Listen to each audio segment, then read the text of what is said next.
We're talking about a country where characters are running fake agencies. And the people who are running the agencies are not being tried as we speak. I'm not talking about the guy who started. I'm talking about the people who he was paying money to, who are putting him in their budget. So you are living in that country. So you must, regardless of the hardship, we must resist the urge to be silent.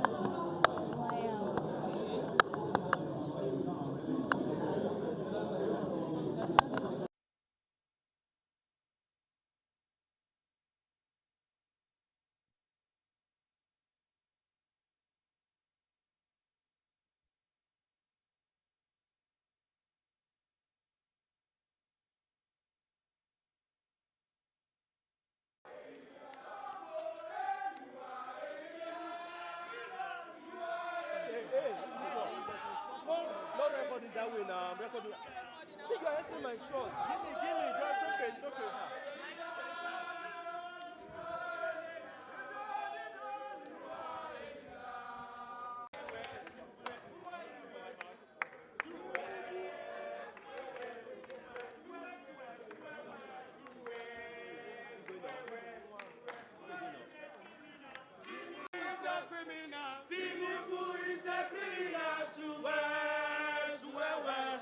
Who is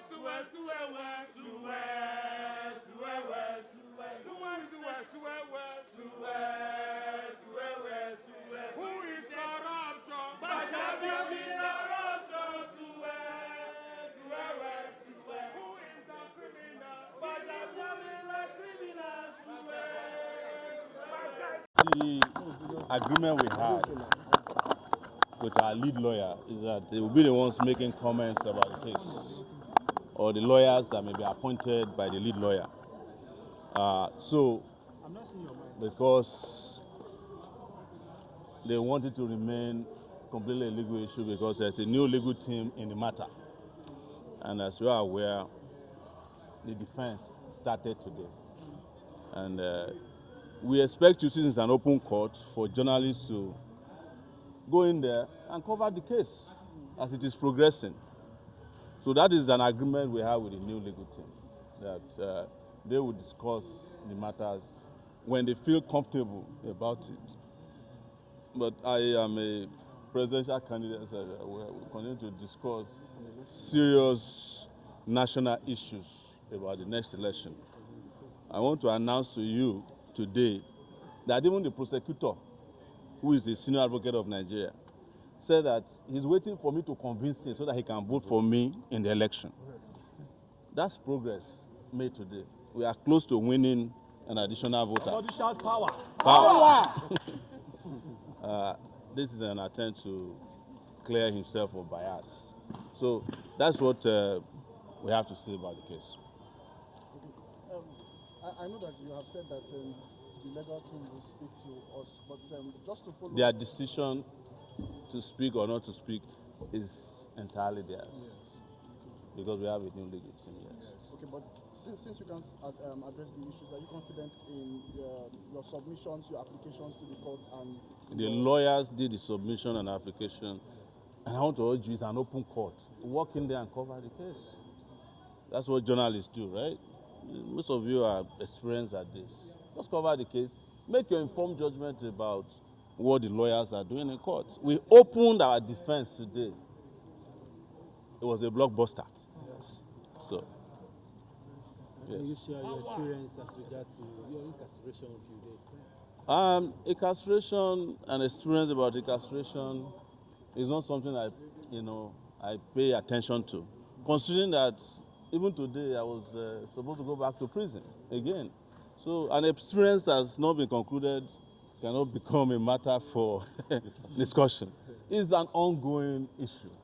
And my persecution is also an ongoing concern. And that's been laid bare today, even at the beginning of the trial. So don't worry about the experience. If I tell you my experience now, if I write a book, most of you will not buy it. And I have a duty to raise money by selling those books. While we are waiting for you writing your books, Yes. Or, you know, a movie. were you treated fairly in the prison? There's no fair treatment for somebody who has not committed an offense, who has not been convicted of a crime, to be sent to prison. We can't even say that.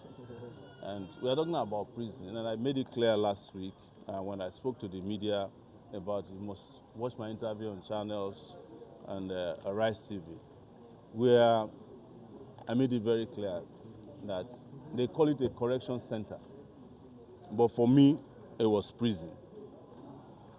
Nobody should be correcting a person who is correcting the society.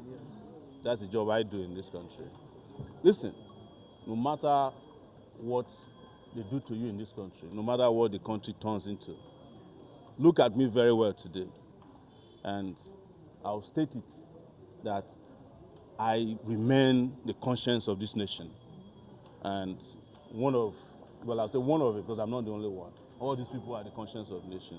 Some of you are the conscience of the nation. And we are dealing with conscienceless power. But when conscienceless power meets, powerful conscience, it collapses. That's what I need to tell you. I'm not appearing here because I committed any crime. I'm in court and I'm being persecuted because I decide to stand up to be counted on the side of right in this country. And that I will never be part of the people who will steal your money. That I will never be part of the people who will murder somebody because he doesn't agree with me. That I will never be in a country or a citizen of any country in the world, particularly Nigeria, and watch while they sink your destinies. That's what we are dealing with here.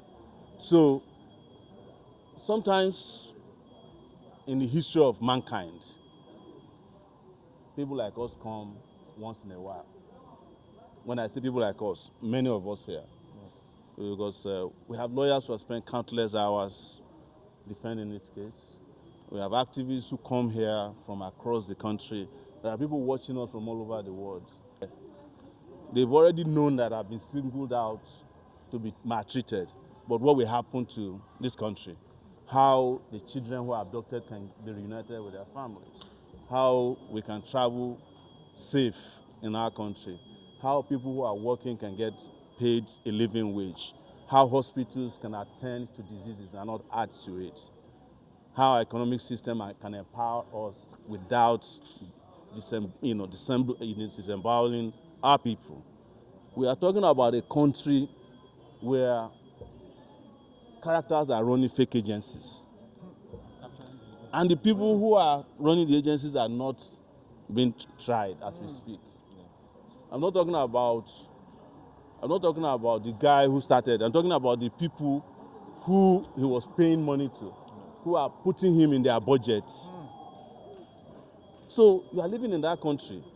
So you must, regardless of the hardship, we must resist the urge to be silent. I can't even imagine it, And sometimes I honestly wish that Nigerians understand the power that they have. But it's not my job to force you to exercise your power. But it's my own duty to force myself to exercise my own powers to the best of my ability and regardless of the risks that are involved in it. So you can trust that one, regardless of how many times I'm sent to prison, And one thing was clear today also. It is about how to make Sowore not talk. That's the whole thing. It's like, my Lord, can you make sure he doesn't talk? The judge had to say, I did not give an order that he should not talk. But it's all about, if you go to court today, those of you are there, I have already spoken about it. The chief of staff is a member of a gang of thieves.